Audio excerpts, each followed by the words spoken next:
Namangan Axsikentdan boshlangan. Prezidentimizning tashabbuslari bilan mana hayot baxsh etildi qayta va asosiysi mana shu joyda ochiq osmon ostidagi muzey barpo etildi. Toshkent viloyati Yoshlar kundagi media jamoasi Axsikentda press-turda qarang, qadimiy qal'ada turibmiz orqamizda. Gap yo'q, fonni qarang, fonni.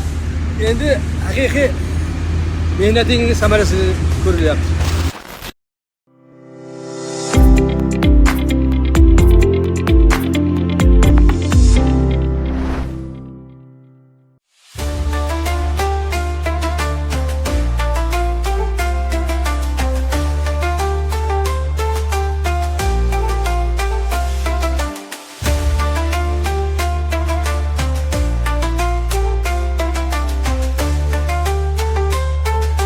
Orzu qilardim Axsikent o'sha qadimgi Turkistonimizni, ona yurtimizning eng qadimiy marvaridlaridan biri bo'lgan, shu mintaqamizdagi qadimiy shaharlardan biri bo'lgan Axsiqo'y qo'rg'onini borib ko'rish meni orzuyim edi. Mana bugun sizlar tufayli mana shu orzu amalga oshdi. Mana o'zim kelib shu ming yillik tarixlarni guvohi bo'lgan mana bu shu jarliklar, mana shu qadimiy qo'rg'on xarobalari bilan ko'rishib turibmiz. Bu tasavvurni, taassurotlarni so'z bilan ifodalab bo'lmaydi.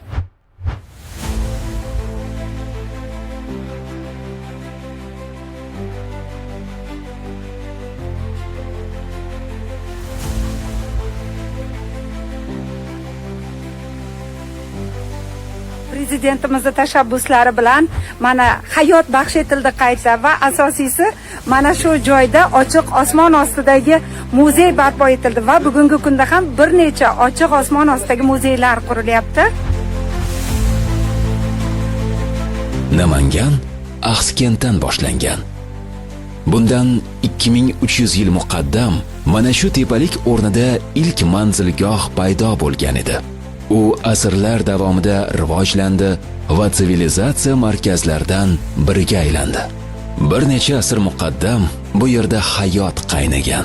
Farg'onaning poytaxti shu yerda edi. Bugun esa u tariximiz in'ikosi sifatida biz uchun qadrli.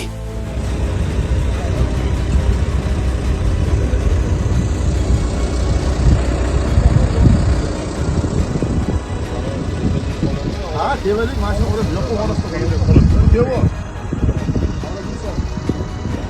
Tepedagi yumush qismi beri ham ko'ryapti. Smotrov. Ha, ko'ryapti. Smotrov. Viktorda yo'l aqli mana. Ro'da.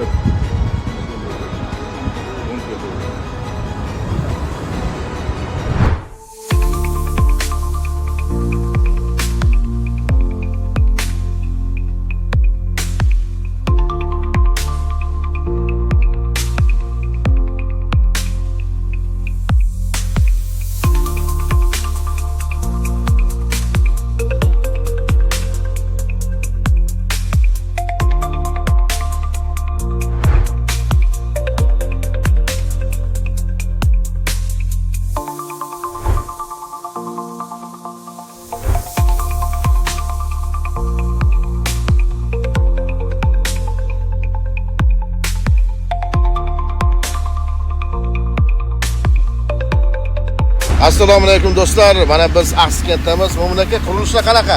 Qarang, qadimiy qal'ada turibmiz orqamizda. Gap yo'q, fonni qarang, fonni. Endi haqiqiy mehnatingiz samarasi ko'rilyapti. Hali qiladigan ishlaring ko'p ekan. Senga kuch-quvvat bersin. Ishlaringga omad, ukajonim. Chiroylimi? Gap yo'q, maladi.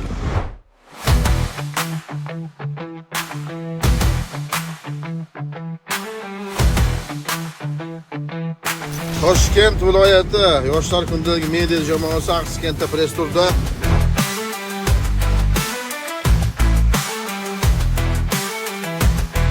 qiziq kelgandan tepaga chiqib ustalar bilan gaplashishdim. Qachon bitadi? Qachon ko'rishga kelsak bo'ladi buni deb.